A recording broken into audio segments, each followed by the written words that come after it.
तो movie start करते हैं। फिल्म की शुरुआत में हम भविष्य का समय देखते हैं, जहां एक लड़का समुद्र के किनारे खेल रहा होता है।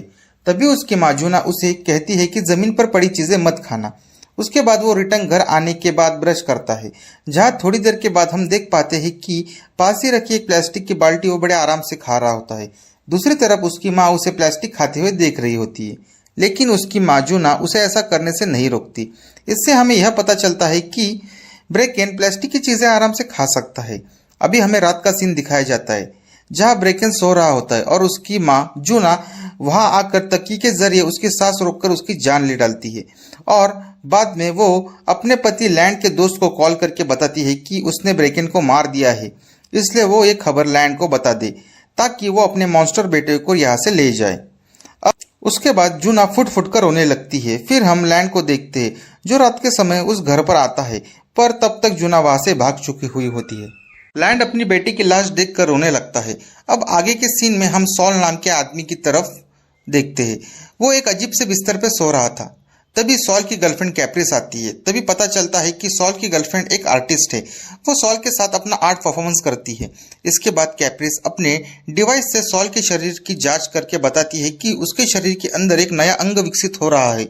दरअसल ये भविष्य का ऐसा समय है कि पर्यावरण में होने वाले प्रदूषण के कारण होने वाले बदलाव के कारण काफी सारे लोगों में नए नए तरह के अंग विकसित हो रहे हैं, और उन्हीं सब लोगों में सॉल भी शामिल है। सॉल कहता है कि शरीर में अंग विकसित होने की वजह से काफी दर्द महसूस होता है, इसलिए सॉल जैसे लोगों को ये बिस्तर की जरूरत पड़ती है, क्योंकि ऐसा बिस्तर उनके शरीर में होने वाले दर्द को कम करता है। अब नेक्स्ट सीन में हम कैप्रिस को नाश्ता करते हुए देखते हैं। वो बड़े आराम से नाश्ता कर रही होती है, पर सॉल नए अंगों की वजह से नाश्ता करने में भी दिक्कत होती है, जिस वजह से वो एक अजीब से कुर्सी पर बैठकर नाश्ता कर रहा होता है। इसमें वो कुर्सी सॉल को नाश्ता करने में मदद करती है। अब आगे के सीन में हम देखते हैं कि दोनों ऑर्गन रजिस्टर डिपार्टमेंट में दिखाई देते हैं। यहाँ पे इंसानों में होने वाले नए अंगों का रजिस्ट्रेशन टैटू से ट्रेडमार्क करने का काम होता है। यहाँ पे उन्हें 2 ऑफिसर मिलते हैं। यहाँ आने के बाद उन्हें पता चलता है कि अंग पूरी तरह से विकसित होने के बाद उसमें कोई भी दर्द नहीं होता है, और इस पे गवर्नमेंट भी इलाज ढूंढ रही है।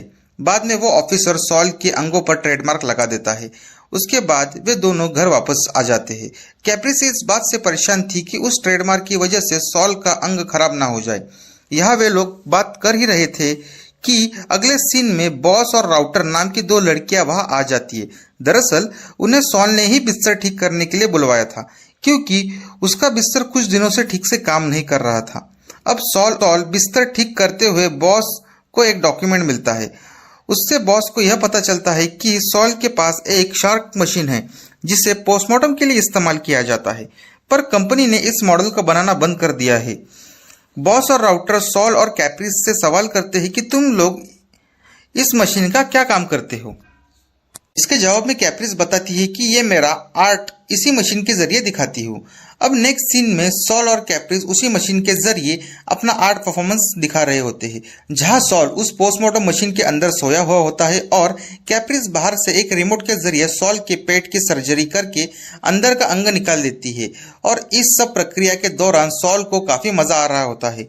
इस सब से यह बात साबित होती है कि कैप्रिस जिस आर्ट की बात कर रही थी वो आर्ट यह है, यानी इससे यह साबित होता है कि भविष्य के लोग सर्जरी को आर्ट की तरह पेश करते हैं। और इससे यह भी पता चलता है कि सॉल सर्जरी के जरिए अपने अंगों को निकाल देता है ताकि उसे कुछ खतरा ना हो, क्योंकि ये अंग ठीक से काम करेंगे या नहीं करेंगे ये किसी को पता नहीं। आगे हम देख पाते हैं कि सॉल और कैप्रिस की आर्ट देखने के लिए ऑर्गन ऑफिसर भी आते हैं। तब वे ऑफिसर एक दूसरे से बात करते हैं कि आज के ज़माने में सर्जरी को प्लेजर के लिए इस्तेमाल किया जाता है, और मैं भी इस तरह का प्लेजर आजमाना चाहती हूँ। फिर थोड़ी ही दूर पर हमें लैंड नजर आता है। वो एक चॉकलेट खा रहा होता है और वो चॉकलेट टेबल पर रख देता है, जिसे वहां पर खड़ा एक आदमी उठा लेता है और उसे खाने लगता है, और वो आदमी तड़प तड़प कर मर जाता है। और उस चॉकलेट में आखिर ऐसा क्या था कि लैंड तो नहीं मरा, पर वो दूसरा आदमी मर गया। इस बात का पता हमें आगे चलेगा। अब नेक्स्ट सीन में हम डिटेक्टिव कोप्ट को देखते हैं। वो ऑर्गन ऑफिसर से सॉल और कैप्रिस के बारे में सवाल करता है। तब वह ऑफिसर डिटेक्टिव को बताता है कि सॉल ने अपने अंगों को आर्ट की तरह प्रस्तुत करता है। फिर वह ऑफिसर कोप्ट को सॉल की अंगों की तस्वीरें दिखाता है। फिर नेक्स्ट सीन में शिफ्ट होने के बाद हम एक अजीब से आदमी को देखते हैं। उस आदमी ने आर्ट के नाम पर अपने शरीर पर काफी सारे कान हुआ के रखे हैं। दूसरे सीन में एक कपल सड़क के किनारे एक दूसरे को चोट पहुंचाकर सेक्सुअल प्लेजर महसूस कर रहा है, यानी कि इस जमाने में दर्द ये लोगों के लिए एक तरह का प्लेजर है। फिर हम आगे के सीन में देखते हैं कि लैंड सॉल से कहता है कि वो अपने बेटे का पोस्टमार्टम सॉल के आर्ट के जरिए दिखाने का प्रस्ताव रखता है। इस पर सॉल सोचने का समय मांगता है और वहां से चला जाता है। सॉल घर आके लैंस के प्रस्ताव के बारे में कैप्रिस को बताता है, जहां पर सॉल और कैप्रिस लैंस के बेटी की लाश देखने का फैसला करते हैं। फिर हम रात का समय देखते हैं। सॉल को कोप्ट के साथ देखते हैं, क्योंकि कोप्ट के लिए एजेंट की तरह सॉल काम करता है और यह बात कैप्रिस को पता नहीं।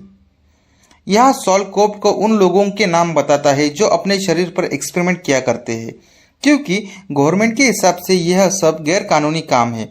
यह बातों के दौरान सॉल कोप्ट को लैंस और उसके बेटे के बारे में बताता है और ब्रेकन की मां जूना से मिलने की इच्छा जाहिर करता है। सॉल को यह जानना था कि आखिर जूना ने अपने बेटे को क्यों मारा, जिसके बाद वो डॉक्टर नासाकी से मिलने जाता है। तब नासाकी सॉल को अपने पेट पर जिपर लगाने की सलाह देते हैं, जिस पर सॉल अपने पेट पर जिपर लगा देता है। उसके बाद सॉल वो जिपर कैप्रिस को दिखाता है। जिपर देखकर कैप्रिस मदहोश होने लगती है। वही अगली सुबह सॉल जूना से मिलने जाता है। वहां जूना से सवाल करने पर जूना कहती है कि ब्रेकन कोई इंसान नहीं था, क्योंकि वह प्लास्टिक की चीजें खाया करता था। साथ ही उसके मुंह से हमेशा सफेद लार टपकती रहती थी। वो एक एसिड या तेजाब की तरह थी। बाद में भी शेयर करती है कि उसके पति लैंड ने उसे ऐसे ही बनाया था और लैंड के सारे दोस्त उसी की तरह है जो प्लास्टिक खाया करते हैं। फिर उसके बाद वो ये भी कहती है कि अपने बेटी की हत्या करने का उसे कोई अफसोस नहीं है। दूसरी तरफ हम लैंड को एक फैक्ट्री में देखते हैं, जहां वो और उसके दोस्त प्लास्टिक से चॉकलेट बनाने का काम किया करते थे, जो कि एक आम इंसान के लिए काफी जहरीली थी। और यही वजह थी कि उस दिन आर्ट शो के दौरान उस आदमी की चॉकलेट खाने से मौत हो गई। फिर लैंड अपने दोस्तों से कहता है कि बहुत जल्दी वो अपने बेटे का लाइव पोस्टमार्टम करवाएगा। इससे दुनिया और उसके मिशन को समझ पाएंगी। अब उसने ऐसा क्यों कहा, यह हमें जल्द ही पता चलेगा। उधर कैप्रिस एक महिला के शो में जाती है। वहां पे उस महिला ने उसके शरीर पर अजीब सी सर्जरी बनवाई हुई थी, जिससे प्रभावित होकर कैप्रिस अपने चेहरे की सर्जरी करके सॉल को दिखाती है। फिर अगले सीन में सॉल और कैप्रिस लैंड के घर में दिखाई देते हैं, जहां लैंड ब्रेकन की लाश दिखाता है। तब सॉल उससे सवाल करता है कि तुम पुलिस से अपने बेटे का पोस्टमार्टम क्यों नहीं करवाते। इस पर लैंड बताता है कि पुलिस सारी सच्चाई दबा देगी, जबकि मैं चाहता हूं कि मेरे बेटे की सच्चाई सारी दुनिया के सामने आए। दरअसल लैंस और उसके दोस्त ने अपने शरीर को इस तरह मॉडिफाई किया था कि वे लोग प्लास्टिक से बनी चॉकलेट खा सकते, लेकिन उसका बेटा ब्रेकन जन्म से ऐसा पैदा हुआ था कि वो बड़े आराम से प्लास्टिक खा सकता था और पचा सकता था, ताकि दुनिया वाली ये समझ पाए कि अगर वे लोग अपनी सर्जरी आज ही करवा ले तो उनके बच्चे बिना किसी प्रॉब्लम के प्लास्टिक खा पाएंगे, जिससे दुनिया में कभी भी खाने की कमी ना पड़ेगी। क्योंकि इस प्रदूषित दुनिया में ना ही ज्यादा पेड़ पौधे और ना ही ज्यादा जानवर बचे हैं जिसे खाकर इंसान जिंदा रह सके, इसलिए इंसानों को प्लास्टिक खाकर जिंदा रहना पड़ेगा।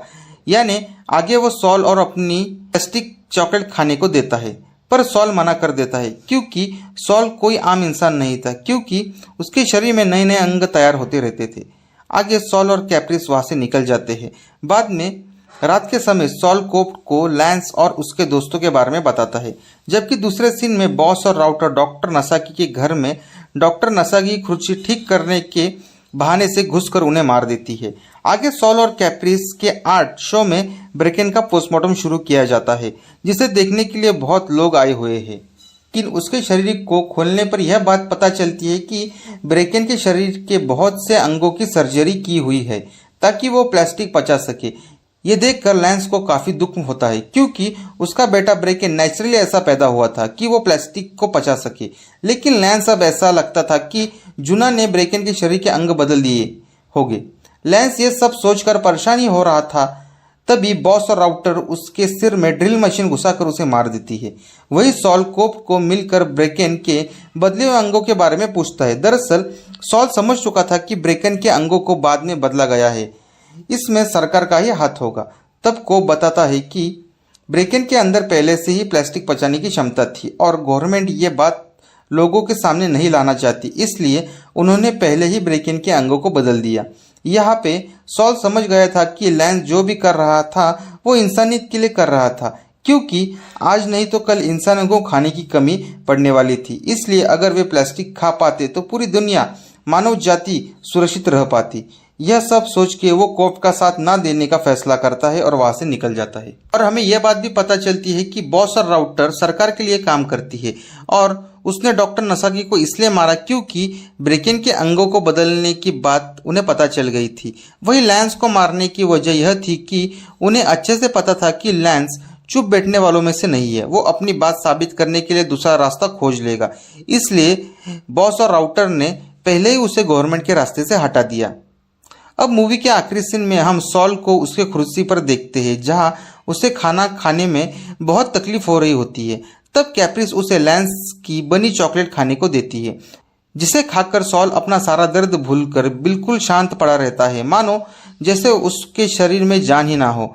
और उसके आंखों से निकलने वाले आंसू के साथ यह मूवी खत्म हो जाती है। तो ये मूवी आपको कैसे लगी कमेंट सेक्शन में ज़रूर बताइए।